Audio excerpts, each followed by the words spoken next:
So we have uh, done half of the ethics first part of it, and just to remind or recap uh, on the things that we discussed, can you quickly answer these questions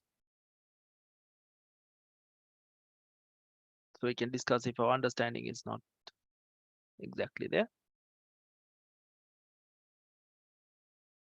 Do you see the questions?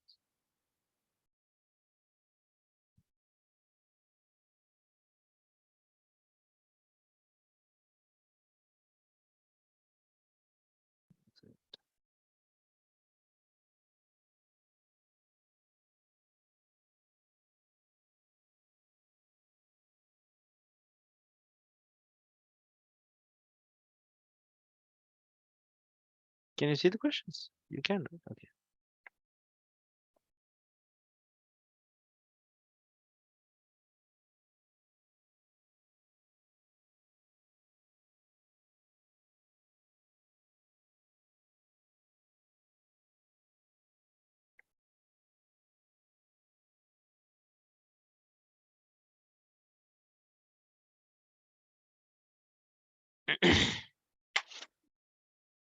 Right. What is should with the understanding here? So role of tied agent. Tied agent we discuss like he is an employee or rather working only with one firm, and it's like an insurance agent coming from one insurance company, or rather insurance the worker who's working in insurance company on sales. So that person can sell only their company's products, right? So that's called the tied agent, and they should disclose that there are tied agents when they are doing the dealing with the customers. Because when a customer comes and if you're an investment advisor, the customer asks what's the best investment that I can put my money into, and in that case they should be able to properly advise them. I'm not looking at every investment opportunity in the market. I'm looking at only this particular company because I'm a tied agent, and I can tell you what's the best option that you can take out of this. It's like you're in a bank counter and advising a customer on whether 3 months, 6 months, 8 months, or T-bill investment or T-bond investment is the best thing that you can do. So it's a limited agent. So that's why you call tied agent.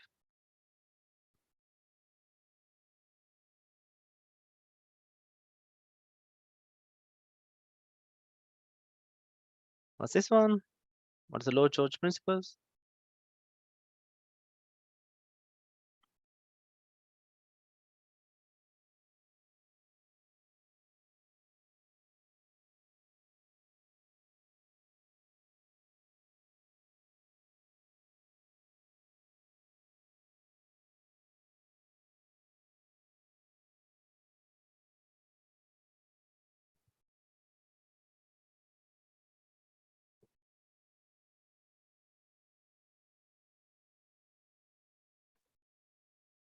So, Mr. Prasanna, for the previous one, the answer is 4, is it?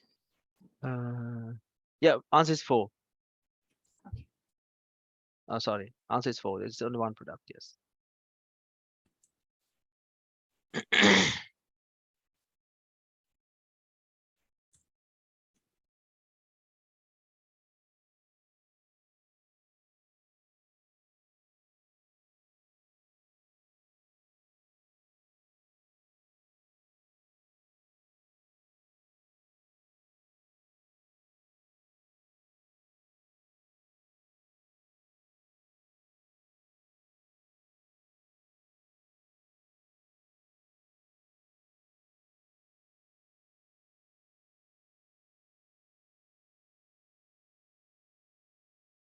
Can others also answer this, please?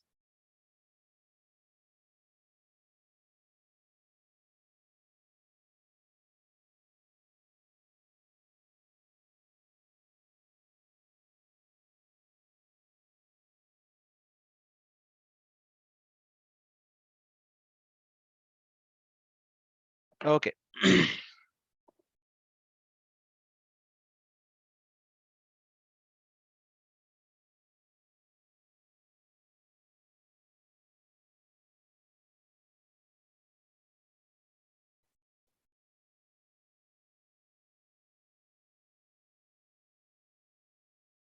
Right.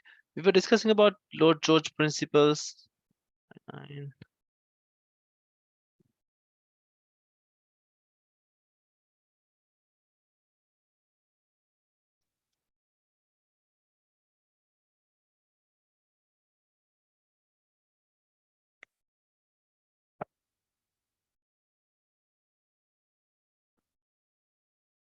And I wanted you to read the CISI Code of Conduct.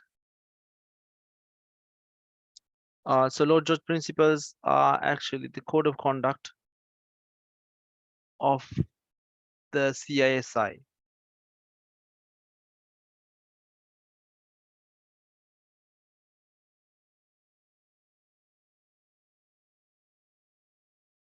Where is the complication here?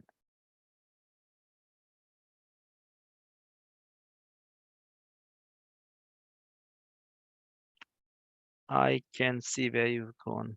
Okay. So the slide says that George principles are obligation on members to act in a way beyond mere compliance and support underlying values of the CISI. So this is actually, I think there's a little error in this one. Uh, this is equivalent to CISI Code of Conduct. Right. By any chance, if you got misled by not having this bit here, sorry about it. So what it means is Lord George principles is equivalent to CISI, the code of conduct. So that's the answer is A on this. Yeah. Answer should be A on this, but I can see that the issue, yeah, because Lord George principles are the CISI's main uh, ethics principles. So answer B. And CFA Institute Code of no, it's not CFA, it's not FCA, it's not FCA, no, it's only CISI. So CISI Code of Conduct is given as the Lord George principles. Okay.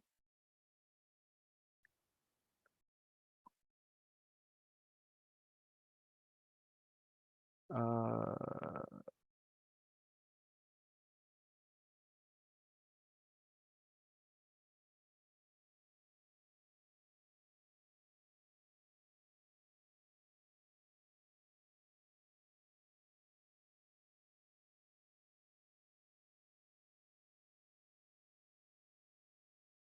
Correct.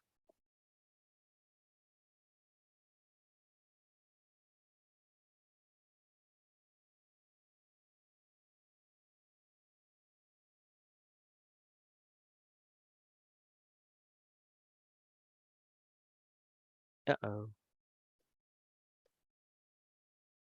So uh, deliberate inclusion of public interest in corporate decision making is known as corporate social responsibility. So it's not public-private partnerships because PPP is the public-private partnerships. It's nothing to do with the corporate decision making in relation to public interest. So public interest, basically what it says is CSR.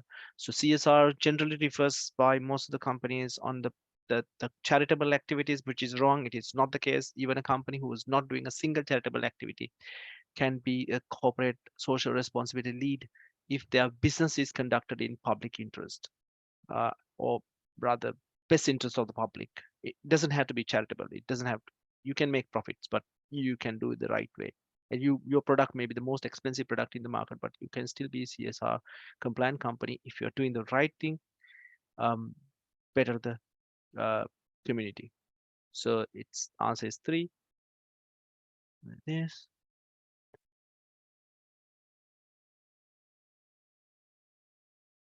All right. Quick answer.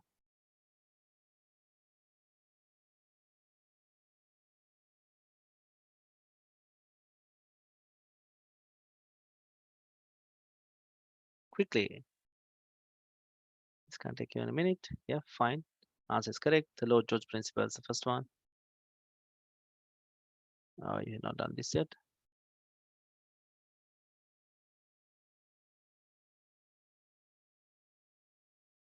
Need-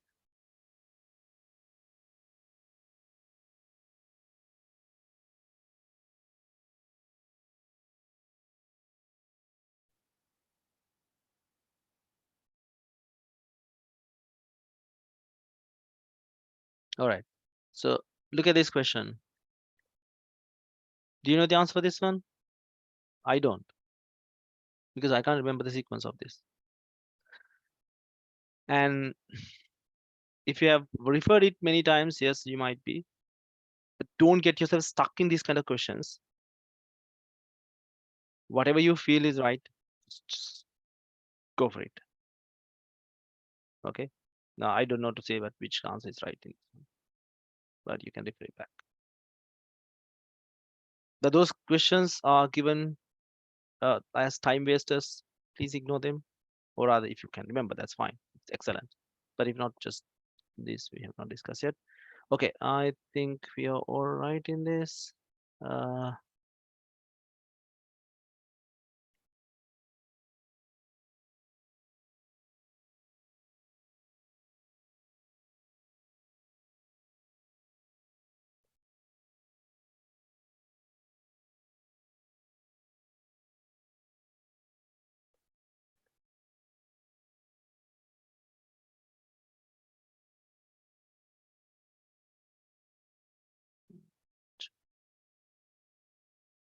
there was one question that I wanted to get.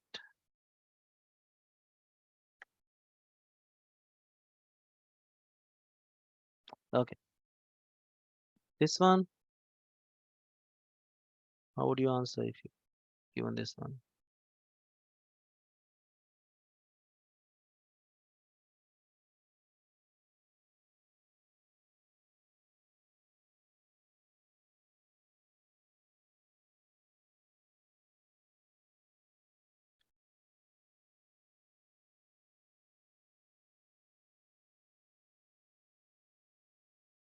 We're discussing about the ethics training program, right? And what need to be done in the training program. Lovely. I'm impressed. All answers are right. Yeah, answer is three. Increase the comfort and confidence of employees making the ethical decision. That's the requirement. Okay, fine. So with that, let's move on to today's bit of we did this right. Uh, one more thing on ISSEO principles. Please do read them because not to up to the level where which says like which is the fifth one, sixth one, or seventh one. No, I'm not asking that level of uh, uh, things to be remembered, but make sure that you're familiar with them. Make sure you understand the essence of what ISCO is, because ISCO is not a governing body. I'm just repeating that, but please bear with me. I need to repeat this because your understanding has to be 100% on this one. So ISCO is not a governing body. It's not governing anything. ISCO is providing the best methods of doing things to the regulators. So that understanding has to be there with you. And if some regulator is following ISCO, or any institute is following ISCO's guidelines, it's these guidelines that they're following, and it is not a rule by them. But if you're following them, that will result in the the best level of compliance and best level of behaviors, best level of uh, uh, accepted level of financial integrity. So that is the IOCCO's relevance. It is not a governance body. It's not going to govern anyone, but that is giving you the principles which is required for you to govern the situation or surrounding. And this bit I stressed you last week as well. No, sorry about last week. I had to cancel the class because I went through a small surgery, which I expected to be recovered in 2 days, but it took about 1 week. So I couldn't sit. Even now, I can't sit for very long because that's a kidney stone, so bit of a complications. Now it's settled, but I couldn't do it just last week. I was in pain. So uh, week before last, when we finished the class, we I stressed on this one. Please do go into a CISI site because the tone of them will always reflect in your exam, your learning. So make sure that you understand the tone of them. Remember, we were talking about the principle-based approaches that they have taken. So increasingly, even today, when we are going to discuss, there are few things where they're based on principles. So we discuss about it. Right. So the market integrity is again a part of the ethics lesson here. This can be a self-compliant or even the mandatory compliance that you need to do. So fair and orderly markets is what we're going to discuss under this. And the benefits of this, understand the benefits of fair and orderly market and understand the implications of false and misleading statements, behaviors, and practices. So these are these are the two areas that are covered in the market integrity. So what's a fair and orderly market? What do we call is fair and orderly market? What's the requirement of what do you mean by orderly market?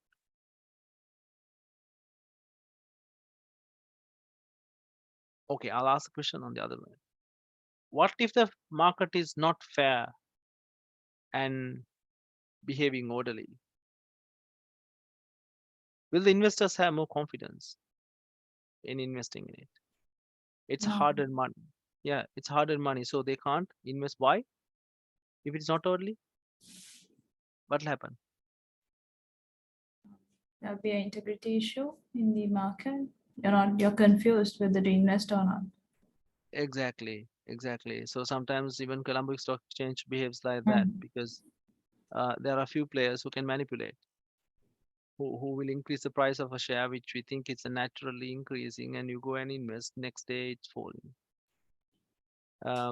So if it is hiding information, if the information is not clear and not fair, and different people have different level of information availability as investors, the public will not have confidence in investing it because, for example, let's say person A knows that this share is artificially ballooned and he's selling his hold on shares at higher price because someone is increasing the price and people are confused.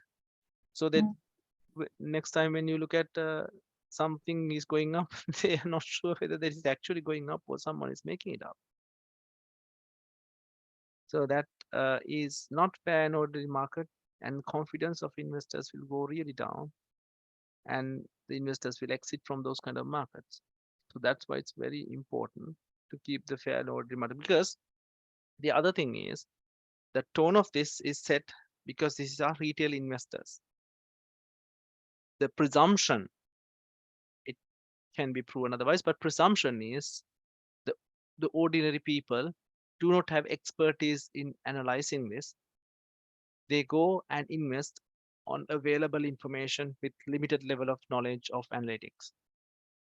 So when someone, a public goes, it's just like depositing in a bank. If just imagine if a stock exchange is also behaving fairly and orderly, just as similar to bank, you can go and put your money in because you're not thinking much about when you're going to put your money into bank A, B, C, or D, right? Because it's that there's a governance structure, that there's a certain level of governance between each of the banks on the interest rates, and your money is secured, so you can take it back. Like that, if the stock market is also very much the information is public and it's fair and orderly behavior, then people, more and more retail investors will invest in it because it's not a gamble. It's just a method of investing into firms who needs capital for a fair, a high return. If that company utilize that money and grows the business, the market value will increase of the share. and you will gain out of that. But if it is a gamble, ordinary people can't make it because they don't know the gamble rules, and which exactly means that it is not behaving fairly and orderly as a market. So key to this is depend on the availability of accurate information to all investors in equal level. So it has to be fair. False or misleading information which is coming through will always damage this. And having a good market will have investor confidence and environment to encourage economic development and wealth creation in both ways as investors, also for the firms who wants to get more money into their capital as investments. Um, and also it will deal will happen in the fair minimal cost so that people will transact, and naturally it will gain some profit for people, and it provides the liquidity uh, through the speed and ease of capital transactions, so that if you want to sell it you should be able to sell it, if you want to buy it you should be able to buy it, and also companies should be able to raise more capital when they want. um, and also information will be readily available to ensure the transparency. So that's very important, the transparency, because there's no hidden thing. Like if you know some information, that will be the only information which is known by everyone else.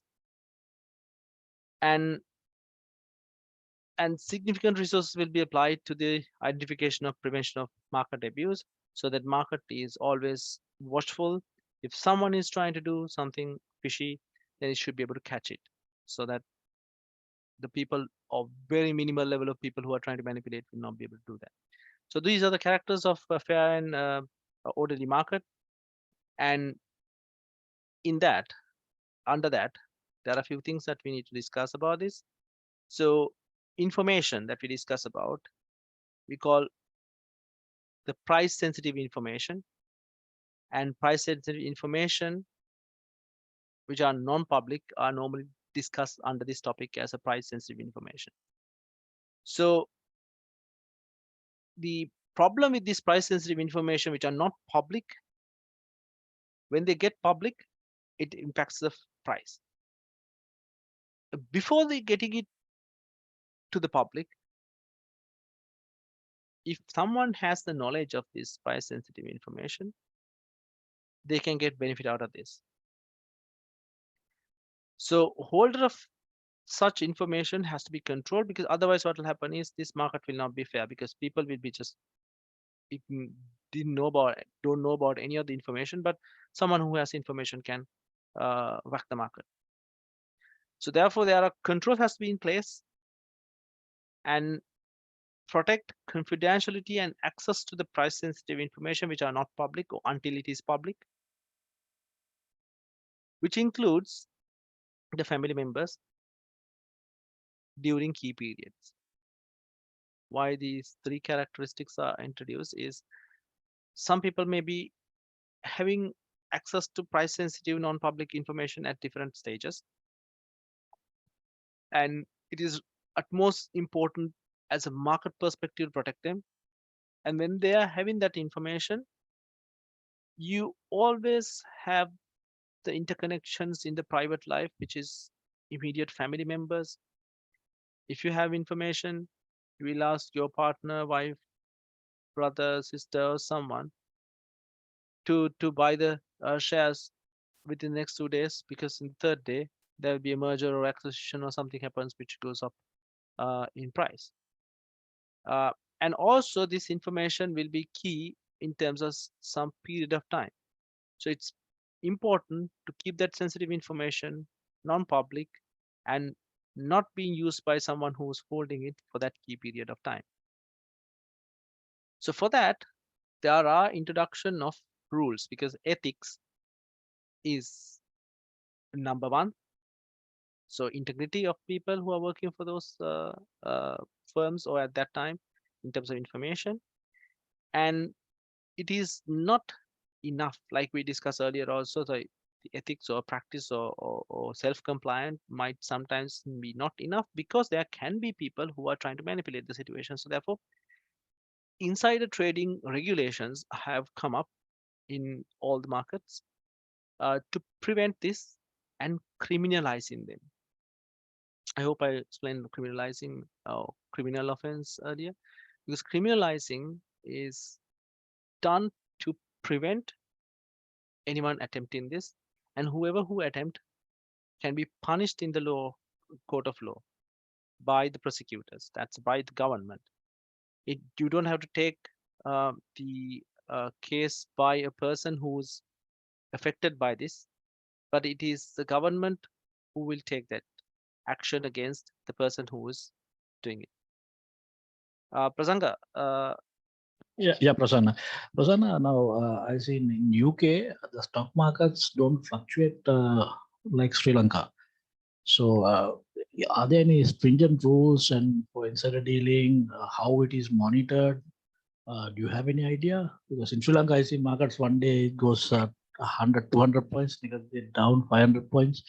So, a lot of in between, a lot of people making a lot of money. But in yeah, UK, I know people cannot make money like that. So you, definitely you there's can't something definitely wrong. Yeah. yeah, definitely, because the one thing is these markets are being monitored very closely, and this criminalization of offenses and information governance is at key. The other thing is the people who are employed by these who has access to inside information and all that are protecting their integrity, because uh, it's, how do I say, if they say something, they normally follow it. I mean, there's no double standards generally. Not to say that these people are super good, it's not the case, but there are stringent rules, and also monitoring of these the information exchanges and also inside information. Uh, the Are regulators independent than our country? regulators are independent, and even any regulator or anyone is independent. But not to say that they're 100%, but let's say in in country A it is 75%, but here it's like 99%. Okay. So most of the regulators are very much independent because they do the job, and it is segregation of work most of the time, because you are getting checked. Like, Okay. you're not the single authorized person to check something. So There's why always someone. sorry? So why same level of independence and can be practiced in any? I have no visibility to those The regulators, thing, so that's why I yeah, don't try to make some the picture thing of. is, most of the professionals in regulated market, if you take all the major markets and even in the government institutes, are really good people with a lot of integrity.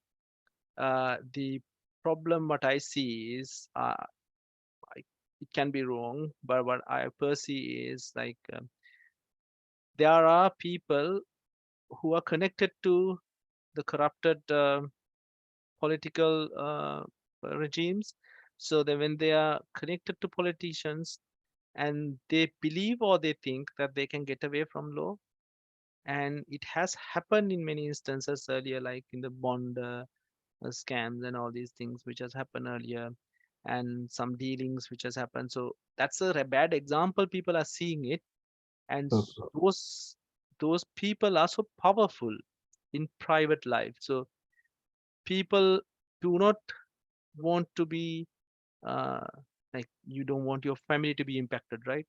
So yeah. whatever level of integrity that you have, that I think is creating some level of reluctance in generally addressing the issues there than here. Because even here, even a small parking issue, like let's say someone comes and parks in blocking your entrance or something like that, what police has said is, you tell us, we will sort it out, don't try to sort by yourself.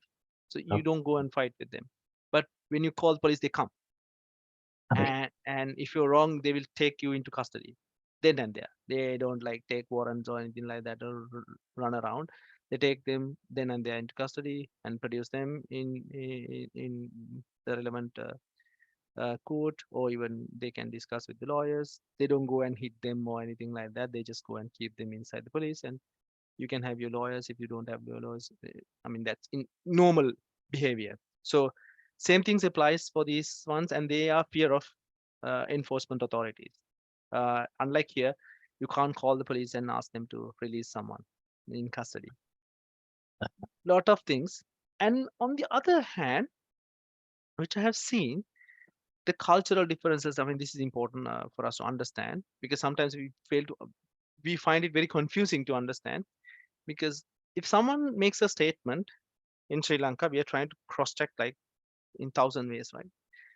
So I have the opportunity to work earlier in a legal firm who was dealing with personal injuries.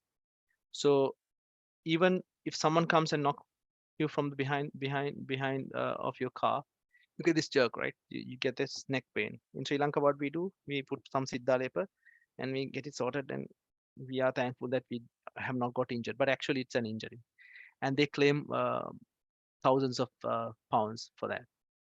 How do you judge what's the level of pain? Based on your level of the You can ask, injury. right? Yeah. Yeah, you can ask whether you are still in pain. So that's all what you can ask, right? So that's what the medical officer is asking, and they take that statement as they are still in pain. There's no way of checking it. Like when you touch it, you Yeah. can still say but you can say that no, it doesn't hurt, but it hurts when I'm sleeping and all that disturbs sleep and all these things. So they take the tenure of that period Yeah. uh, of injury into account, like to judge the amount. They take the word, and that word will not be questioned. So Mm. because they don't lie. Generally, they Yeah, don't. that perception is there, I think. The That perception is that perception is people, there. yeah, They don't lie, so that the perception is there. And and in that, I have met some in our case files. I met some people who are from Sri Lanka yeah. and asking us, knowing that we are Sri Lankans, over the calls. So then they're trying to manipulate the system and say, okay, why can't I say like they speak in Sinhala on the phone also, because so Mm. they know that they're getting recorded. Yeah. මට තව මාස 3ක් විතර මේක රිදෙනවා කියලා කියන්න බෑද? මට තව වැඩිපුර claim කරන්න බෑද? So that's what our people are doing. So that's why I told you, like there can be instances where manipulation happens, but it's very minimal, because people don't they they normally keep their word. Okay. Thank you. So I think that is also one part of it. Yeah. Mm, it's how it things happen. So that's why the fluctuations are very much minimal, because in theory it can't fluctuate like this, because you have a firm, you're putting your instrument into the capital market, people come and buy them. The only way, or only way it can go up generally long term, because your firm is Not generating more necessarily, money. no. Sorry to interrupt you. Not necessarily, no. As long as if there's a demand and it's Yeah, not correct, manipulated and not artificial, I think. no, Yeah. fine, yeah, that's correct, that's correct. So if a firm is being taken over by Amazon, so Yeah. suddenly it Correct. can go up, but it has to be publicly informed decision. But it won't happen every day. Like it won't go like this. Yeah. When Yeah. you buy Correct. it, Yeah. Amazon, it goes up and then goes down, and kind of things will not happen. But it can go up in that kind of exceptional situations, which comes public. But it's not in. It cannot be insider dealing. Like Few people, people cannot manipulate and few people shoot can't the share. manipulate because of the size. One thing, and the other thing is they have very stringent level of monitoring. In Sri Lanka, monitoring is deliberately not being allowed, I think, Oh, some instances, because you know who's handling the market. Even I yeah. don't Few name it, people. you know. Yeah, a few people who handle the market. That is not totally market. That's why we are struggling to raise finances, and that might be one of the things which is not giving us a fair and orderly market. But it's not all officials or people in the financial industry.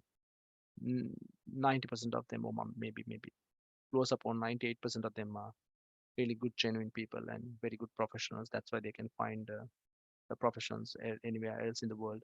But it's just that the system is so corrupt, it's very difficult to hold on to that integrity level. So people sometimes give up. So that's why we have very fluctuating uh, market. And countries also like really volatile at times. Like you get loans, sometimes you don't have dollars, sometimes you have overflowing dollars coming into the country. Yeah. It's very small market. So even the country is very small in terms of economy. You can really make good progress if someone wants to and someone's actually taking the charge of it. As I think, let's hope it'll work for best. Let's hope, yeah. So insider trading is basically about the information that we talked about, the price sensitive non-public information. Insider trading is getting that information out to benefit you or someone who knows. So definition of this company insider trading in a knowledge of confidential information. Confidential information is this price sensitive non-public information, or pass information to another person in order to benefit from stock market activity. So insider dealing legislations are criminalizing them to punish, and uh, the legislations has to be there in a regulated market, and these offenses are on individuals, not on firms. This is also a very important point because insider dealing is done by individuals, so it's coming to an individual. Because if it is a responsibility of a company, what will happen is company can be litigated, but person who has done is not the person ultimately who will go into the jail. It will be the directors who has not done anything. So that's why it is not on the company, it's on individual who has done that action. So person who has done that action can be punished, and you can trace down to the level of a person. So insider trading is criminal offense against the person who has done it, irrespective of whether he is taking any levels of the company's management or access to information.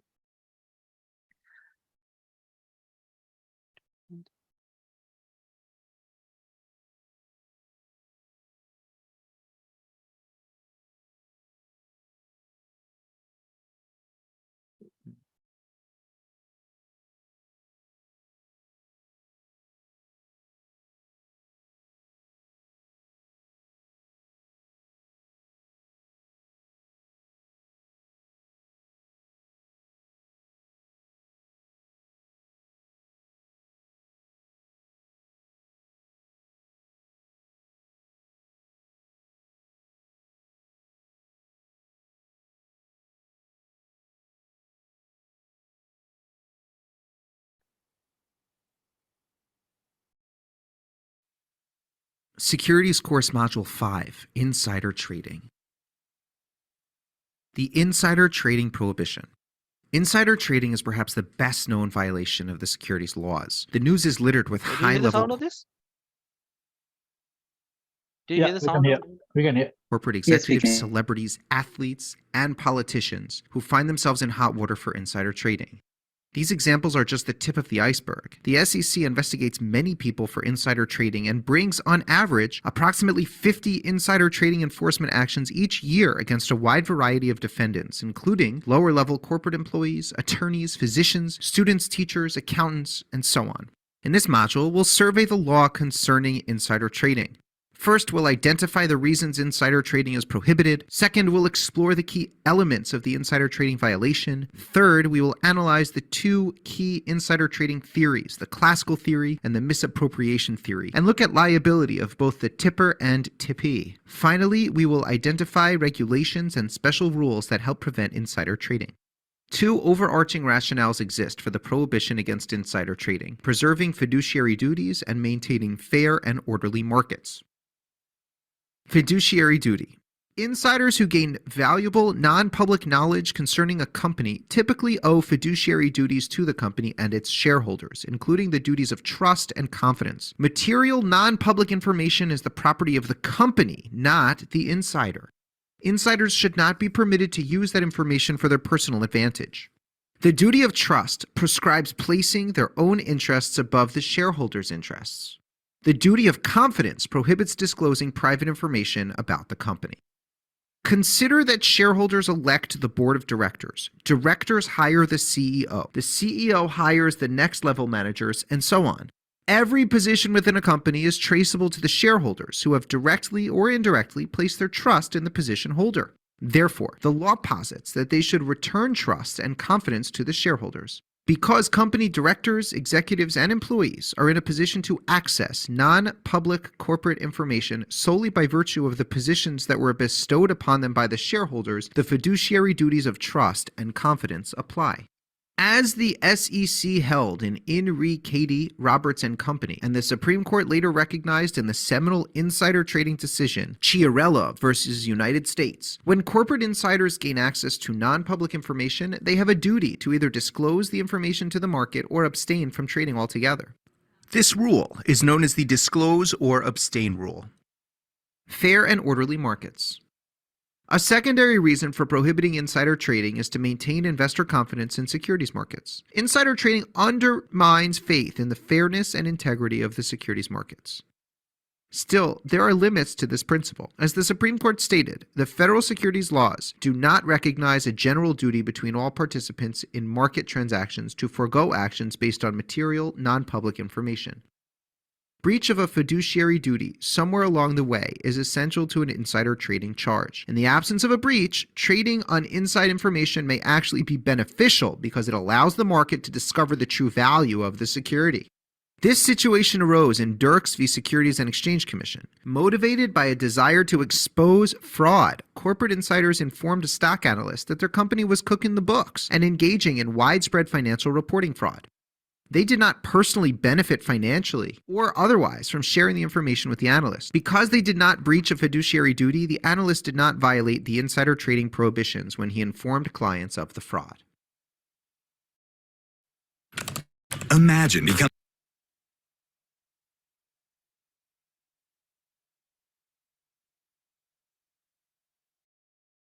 Okay, so that links with the fiduciary duty and insider trading, the protection of inside information.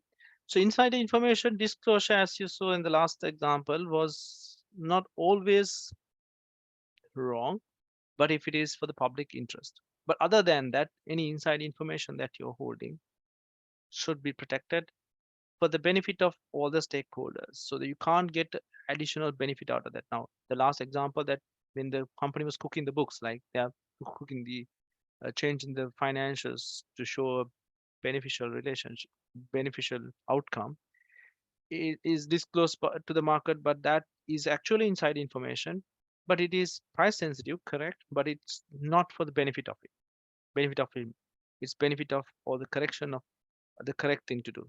So that's why that was not found as an offense. So what it says is you need to meet all these to take it as a criminal offense against you. So it has to be inside information which is non-public, and you should be having access to that, and that access should not be used to benefit you or someone in the stock market activity. And that offense is on any of the individuals, irrespective of the level of the company. So insider trading has, like you said, in the US example, there are about 50 cases which are being picked up. So similarly, like it's not having cases, there are cases, but that getting disclosed and being actioned. So it's very important to understand that the companies should take all necessary actions, which we'll discuss in a minute, to prevent such information going out. So there are, like what we said, that the person who's disclosed the cooking of the book of the company is not guilty. So there are ways in which individuals legally possess price sensitive information, non-public information. And it normally, one thing is being an employee or someone who's access to that. Yes, fine, you have the access, so you should not be disclosing it to anyone. That's number one. And the second one is that it can be market makers. So market makers they can hold the information in good faith. Have you heard of the words called mala fide and bona fide? So bona fide, I'm telling these words because it can be picked up in some of the questions. So bona fide is the good faith. So good faith holder or bona fide holder of information for the purpose of market making is not being guilty of getting that information. So the market makers are not employees of the company, but they do the start of the trade, or they need to hold unpublished price sensitive information as an insider to continue the market activities of them. So market makers can hold that information, and getting that information from whoever who has the information inside is not a leaking of information because of their particular role. But they can't leak that information any further to the market or the people to get any benefit out of that.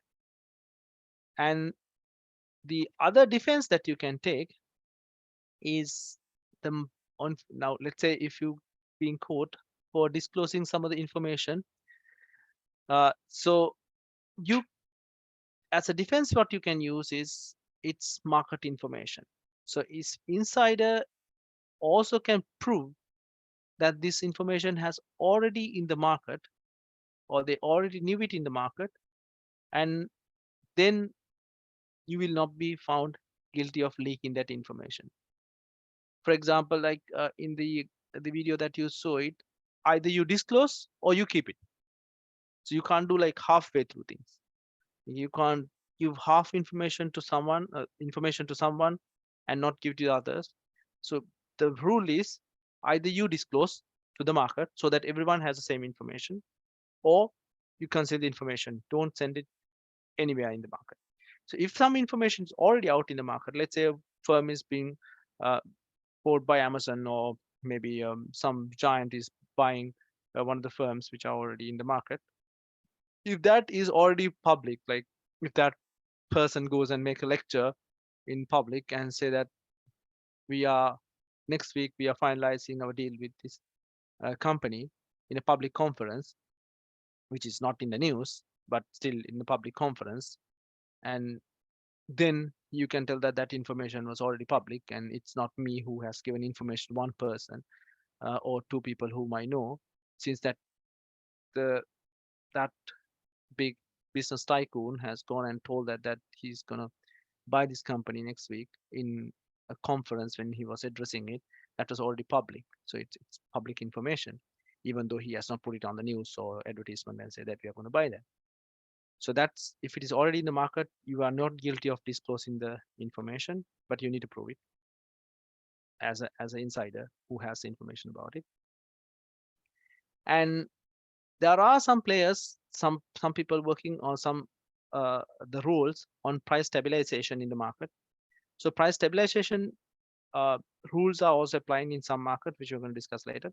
So for new issues uh, to manage the volatility, the insiders will not be liable for uh, acted within these rules. So price stabilization, to stabilize the price, you need to know the inside information, because when you're putting some shares into the market, you don't want that shares to come in into the market at £10 or $10 and hit $100 on the next day, or rather $100 and hit $10 in the market next day. So you need to ask that information from insiders, and you will become insider on the other hand, to know this information to stabilize the price, and then you will discuss what am I saying? Decide on what the price that you're going to issue this into the market, and you'll stabilize the market in the right level. So otherwise there'll be a lot of fluctuations here and there, and the investors will lose confidence. So as a price stabilizer, you can know the information. So giving to a person who's doing the price stabilization, or the firm who's doing the price stabilization, is not leaking of it's not a criminal offense of leaking information. Right. So that's about the insider dealing, and we are coming into the market integrity controls, which is including Chinese wall. So this requires understanding of market integrity information barriers, which we call Chinese wall, and insider list, how to maintain insider list, what is requirement, and personal account dealing, gift and entertainment, which all of you have experienced, and the whistleblowing policies and how whistleblowers can be protected. So these are things which are required to protect the market integrity controls and information barriers between people, so that this inside information will be protected, because this is key to fairly orderly market, fair and orderly market. So that's why we are discussing more on this. Uh, so first thing, the market integrity rules on the Chinese wall. So what is Chinese wall? Chinese wall is a big wall which even can be seen from the sky or the space. Why? It is clearly demarcating both sides. So firm who's having the access to two different sides of information will always have a conflict of interest. And how you resolve this conflict of interest is having the Chinese wall policies here. So you're separating information held by one set of employees from the other set of employees in the market, in the same firm. You're working for the same company and you're holding two sides of information. But though the Chinese wall is a physical build, the Chinese wall principle here is not talking about the physical separation of people. This is where the integrity of people comes into play. You're working for same firm, two different conflicting information. Other person can get benefit out of the information that you have, but you should not be disclosing it because of the policy, and your integrity has to be protected for the betterment of fair and orderly market. So this rules are applied only to the business carrying out regulated activities. Regulated activities are like you're dealing with public in terms of shares, investment advice, and also analysis and share market dealing. So all these things are regulated dealings.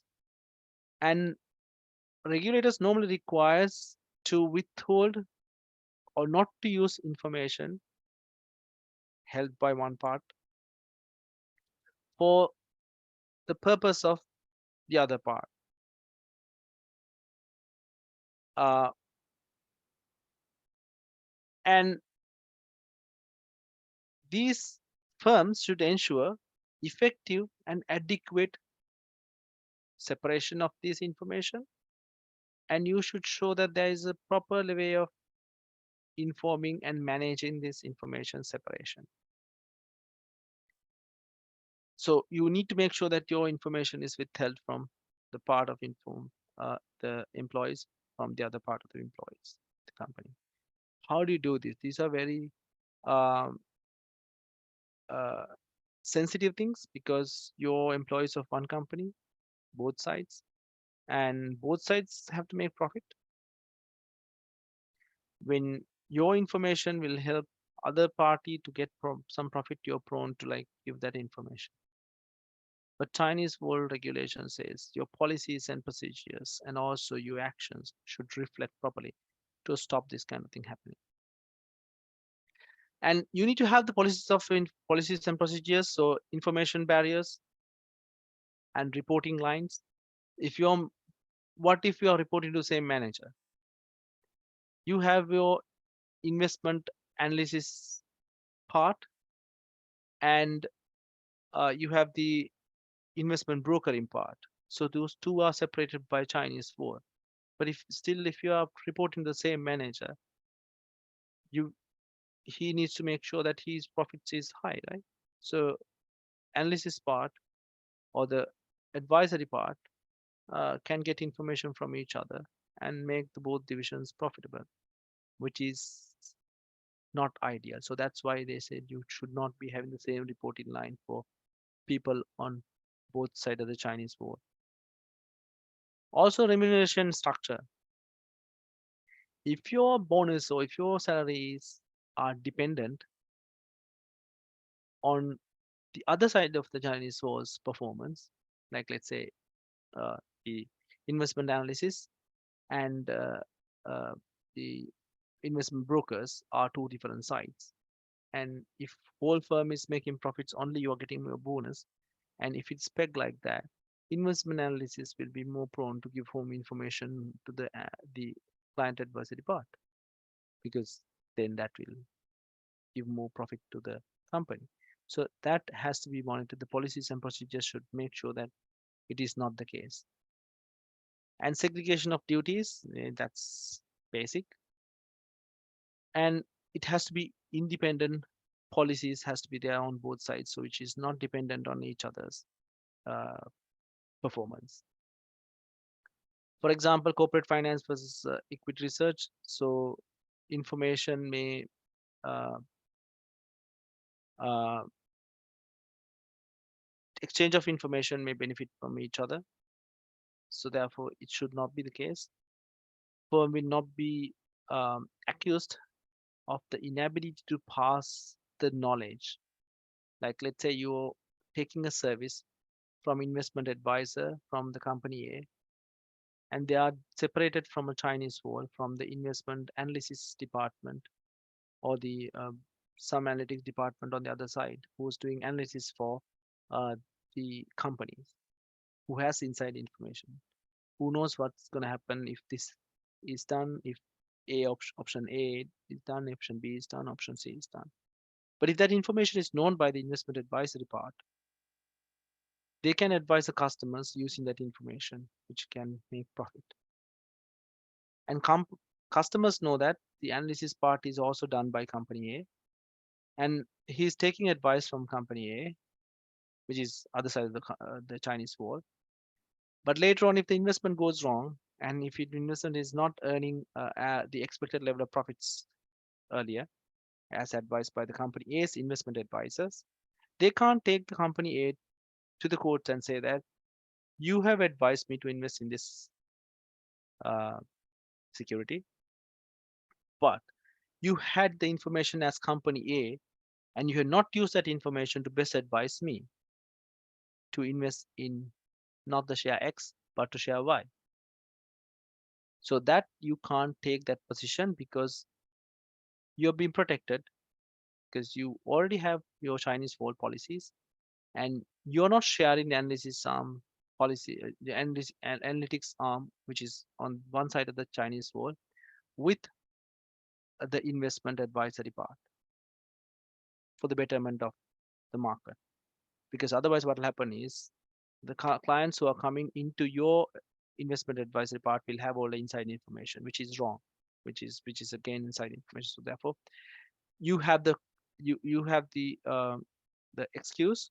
You can't be held liable for not using the other side of the Chinese wall information. So clients can't basically do that. Okay. So we have a small activity here.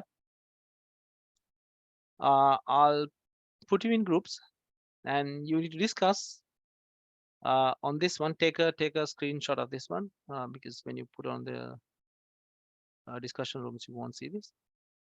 Is it possible to have these functions together in a Chinese wall environment? Or just discuss if your company is one part of that is doing investment advisors, and the other part is doing the analysis for the different firms. So you have two businesses advising the companies on their investment, or advising individuals to do the investments, and the other part is analysis of the company's internal financials and providing them with understanding on where they are going to be.